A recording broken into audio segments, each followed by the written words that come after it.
Tout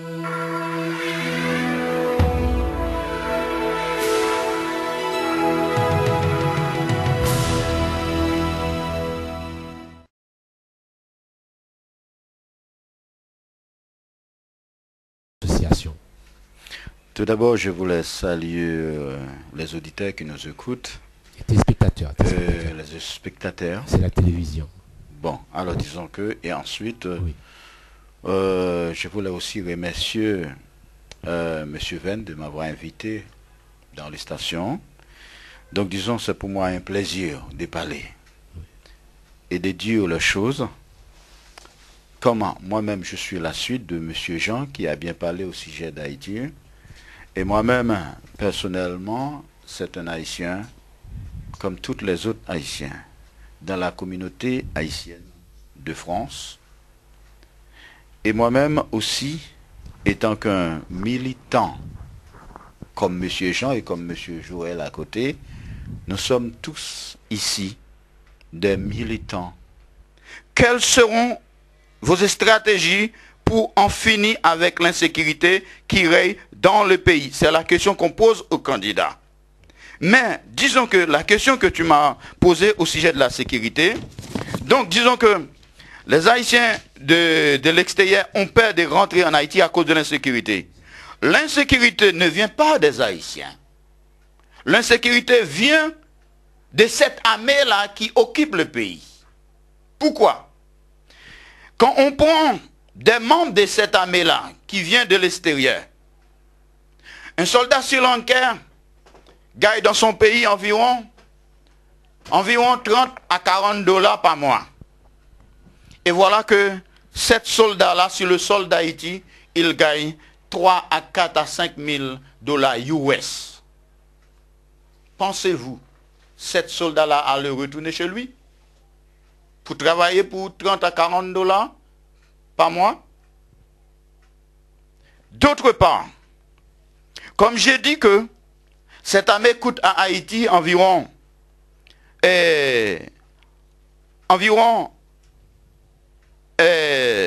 disons 500 millions de $. Pourquoi? Il y a des soldats qui gagnent 7 000 $ US. Il y a d'autres qui gagnent 6 000. Il y a d'autres qui gagnent 5 000. Le colonel, eux, ils gagnent 10 000 à 11 000. Sur le dos de qui? Sur le dos d'Haïti.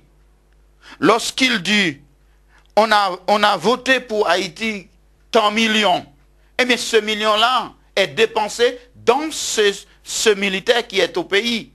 Et ensuite, les techniciens qu'ils ont envoyés au pays, eh bien, ils envoient ce technicien-là juste pour récupérer l'argent qui a été voté et retourner avec. Et Haïti reste toujours à cette dette sur lui, sans savoir qu'est-ce que ce million-là a fait dans le pays.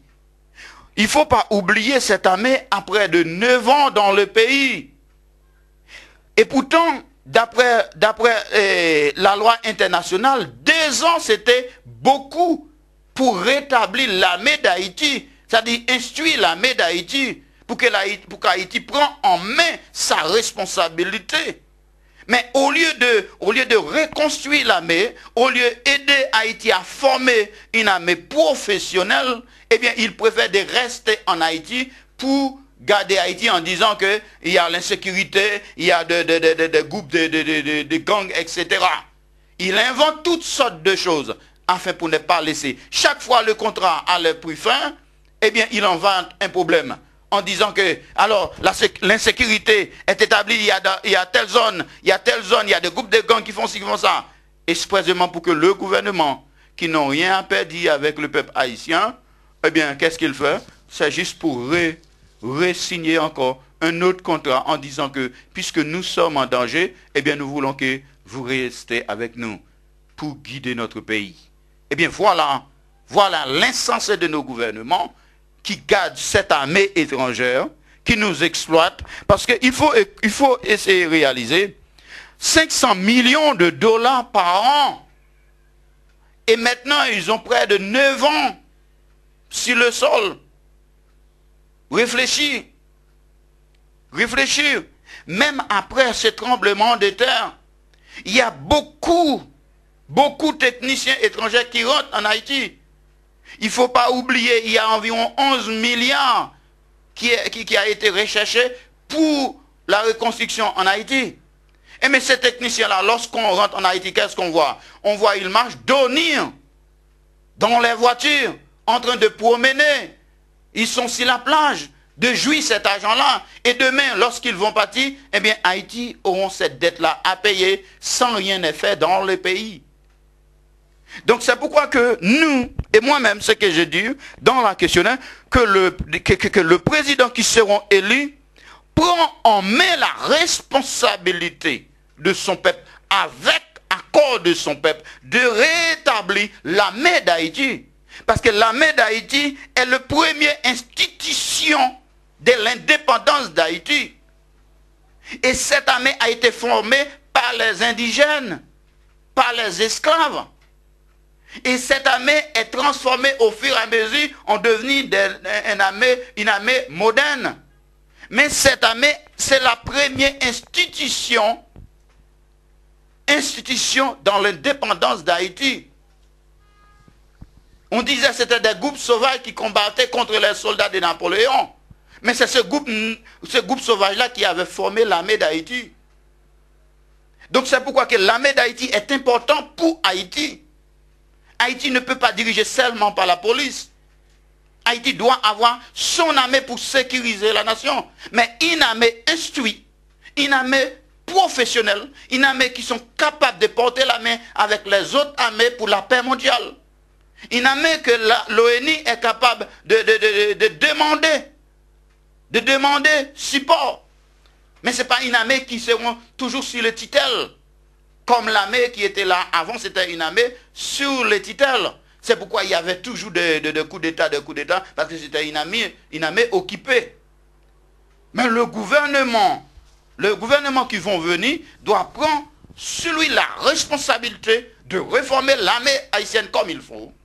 Et ensuite, réformer la police et encadrer la police et faire chaque militaire ou chaque policier rentrer et prendre conscience et reconnaître qu'ils sont haïtiens à part entière. Avant l'uniforme, il y a l'être. Dans l'uniforme, il y a l'homme. L'uniforme ne peut pas agir, ni l'âme ne peut pas agir sans que l'homme ne décide pas. C'est l'homme qui prend la décision pour rentrer sur lui l'uniforme. Et c'est l'homme qui prend la décision pour mettre la main sur la gâchette. C'est l'homme avant tout. C'est l'homme avant tout. On est grandi par la voix des parents jusqu'à ce qu'on arrive à prendre la décision pour dire je veux devenir policier ou je veux devenir militaire. Mais vous étiez un civil parmi toutes les autres. Vous mangez avec les autres la même patate, la même manioc, ensemble. Et pourquoi, en devenant policier ou militaire, vous retournez encore contre ce même peuple que vous avez l'habitude de manger avec lui? Donc c'est mauvais. C'est mauvais et c'est mauvais. C'est pourquoi que l'armée que nous voulons, c'est une armée sécuritaire pour que lorsque les Haïtiens rentrent en Haïti, pour qu'ils se sentent en sécurité. Malgré, on parle de l'insécurité, moi-même je rentre toujours en Haïti. J'entends le bruit. J'entends les bruits.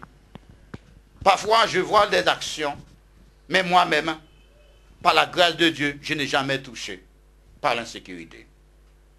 Les Haïtiens sont un peuple, c'est un peuple comme tous les autres peuples.